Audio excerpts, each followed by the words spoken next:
Voyager en solo, 5 choses à savoir avant de partir.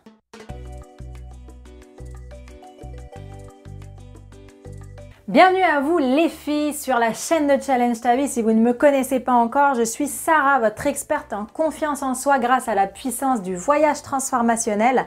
Dans cette vidéo, j'aimerais vous parler vraiment de 5 choses importantes pour moi à savoir avant de partir en voyage solo. Avant toute chose, si vous n'êtes pas encore abonné, je vous invite vraiment à vous abonner, à faire partie de l'aventure parce que on va toujours aller plus loin en termes de développement personnel et en termes de découverte, de voyage et d'aventure de vie sur cette chaîne. Dans cette vidéo, la première chose que je voudrais vraiment vous partager, c'est de savoir que avant de partir en voyage solo, vous allez être freiné. Vous allez être freiné par qui? Vous allez être freiné par vos proches. Vous allez être freiné par les médias. Vous allez être freiné vraiment par votre monde extérieur. Pourquoi? Parce que c'est mal vu de partir en voyage solo, d'autant plus quand on est une femme. Je sais ce que vous ressentez les filles aujourd'hui. Vous avez peut-être cette envie brûlante en vous, mais vous êtes freiné. Vous êtes freiné parce que vous vous dites c'est dangereux, parce que vous vous dites oh non, qu'est-ce qu'ils vont penser de moi, etc., etc. Je vais vous dire un truc les filles, ça, vous n'y échapperez pas. Donc gardez-le en tête, c'est tout à fait normal, c'est la réaction normale de la société, de vos proches qui souhaitent vous protéger. Donc la première chose, c'est de ne pas en vouloir à vos proches, ils sont là pour vous protéger. C'est tout simplement cette réaction normale et naturelle qui va venir finalement vous heurter. Pour contrer tout ça, moi ce que je vous propose, c'est d'aller voir sur les groupes Facebook. Allez, on va rester dans cette vidéo là-dessus. Sur les groupes Facebook, vous allez marquer par exemple français à Porto, français à Lisbonne, français à Londres, français à Berlin, etc., etc. Aujourd'hui, il y a des groupes dans toutes les grosses villes, que ce soit en Europe ou à l'international, de français, d'expatriés. Donc allez-y, inscrivez-vous à ces groupes et parlez aux gens qui sont déjà sur place pour vous rassurer. Ça sert à rien d'écouter les médias, ça sert à rien d'écouter vos proches. Est-ce que eux, ils sont déjà partis? Est-ce que eux, ils ont déjà réalisé cette aventure? Écoutez des personnes qui ont déjà fait ce que vous voulez faire. Personne d'autre. La deuxième chose, les filles, c'est de faire au plus simple dans vos valises, d'un point de vue organisation.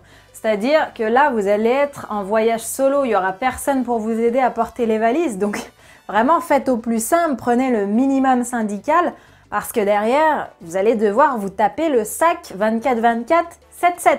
Donc vraiment, moi, je prends toujours en tout cas des valises à roulettes. Moi, je vous conseille la valise à roulettes parce que les sacs de backpack, etc., honnêtement, ça fait mal au dos, c'est pas confortable. Moi, je prends toujours une valise à roulettes avec le minimum syndical parce qu'en plus, on sait très bien entre vous et moi les filles que vous allez acheter des choses sur place, vous allez vous laisser tenter. Donc, partez plutôt avec cette optique-là de je laisse de la place pour ce que je vais acheter sur place parce que je sais pertinemment que je vais me faire plaisir. Le troisième point est plus sur l'organisation, les filles, où je vous conseille de garder de la flexibilité dans votre programme. C'est-à-dire que si vous partez une semaine ou plus, essayez de laisser du vide, ok? Essayez de organiser les premiers jours, mais pas tout le voyage entier, parce que sinon, vous n'allez plus laisser place à cette liberté, à cette possibilité d'avoir des belles surprises pendant votre voyage. Si ça se trouve, vous allez rencontrer une belle personne avec qui vous avez envie de faire un bout de chemin, ou vous allez tomber dans un groupe super cool avec qui vous avez envie de faire une aventure. Si vous avez tout programmé de A à Z depuis le début, vous allez vous frustrer parce que vous ne pourrez pas faire ce genre de choses. Alors que le voyage solo de base, quand même, il est connu pour sa liberté, pour le fait de suivre son instinct, de faire ce qu'on a envie sur le moment venu. Donc vraiment, pour bénéficier au max du voyage solo, laissez-vous de la flexibilité, organisez vos premiers jours, mais pas tout le séjour. Ensuite, j'aimerais vraiment vous sensibiliser sur le fait d'avoir le bon état d'esprit. En tant que bonne Française que nous sommes, on n'est pas très ouverte de base aux autres. On trouve ça bizarre que quelqu'un vienne nous parler, vienne s'intéresser à nous alors qu'on ne se connaît pas, etc. On n'a vraiment pas cette démarche-là. Malheureusement, je dirais même qu'on a perdu un peu d'humanité. Donc, à l'étranger, c'est complètement différent. Il faut vraiment arriver à passer outre, à changer d'état d'esprit et beaucoup plus s'ouvrir. Sinon, si vous restez renfermé, vous n'allez jamais kiffer votre aventure parce que rien ne va se passer. Si vous restez avec vos écouteurs ou avec votre livre dans votre coin toute la journée, il va rien se passer. Et le but d'un voyage solo, c'est de vivre des aventures, de vivre des surprises, d'apprendre des autres. Donc vraiment, ouvrez-vous aux autres. Méfiez-vous moins, d'accord? Évidemment, faites confiance à votre instinct, faites toujours attention, soyez attentive, mais ne soyez pas fermés. Allez-y même, allez parler aux gens même. N'attendez pas que les gens viennent à vous.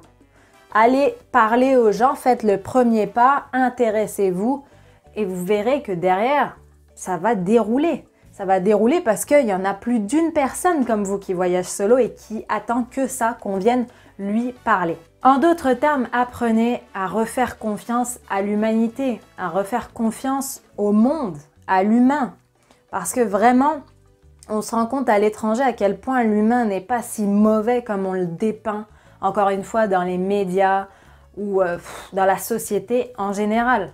Donc vraiment, essayez de faire abstraction de ce climat de peur constant, de méfiance. Les gens, s'ils viennent à vous, c'est pas pour vous attaquer. Il ne faut pas avoir cette image omniprésente. Ils viennent vers vous avant tout par intérêt, parce qu'ils s'intéressent à vous. Ils ont envie de savoir ce que vous faites. Notamment quand vous êtes en voyage seul. Plus vous êtes seul, plus les gens vont s'intéresser à vous, vont venir vous parler. Et c'est ça la magie du voyage solo. Enfin les filles, il va forcément, même si vous allez travailler votre ouverture aux autres, avoir des moments où vous allez vous retrouver seul. Et il n'y a rien de mal à ça. Au contraire, profitez-en, profitez de ces temps morts pour vous reconnecter à vous, pour vous rendre compte de ce que vous avez fait, pour réfléchir justement à vos rencontres, vous les remémorer, observer la beauté que vous êtes en train de vivre, tout simplement parce que c'est aussi ça le voyage solo. Ces temps morts-là, c'est aussi pour souffler un petit peu de toutes les aventures que vous aurez vécues, que vous aurez mis en place pour faire de ce voyage le meilleur. Et donc, profitez de ces temps-là pour vraiment vous rendre compte du chemin parcouru, pour vraiment vous rendre compte de la chance que vous avez d'être en train de vivre cette aventure. Voilà les filles pour cette vidéo, j'espère qu'elle vous a parlé, j'espère que vous l'avez kiffé, j'espère qu'elle vous aidera à passer à l'action parce que le voyage solo, c'est indescriptible honnêtement. Et j'ai qu'une chose à vous dire, si vous avez aimé cette vidéo, partagez-la, mettez-moi un commentaire, mettez-moi un pouce et croyez en vous, croyez en nous, croyez en eux.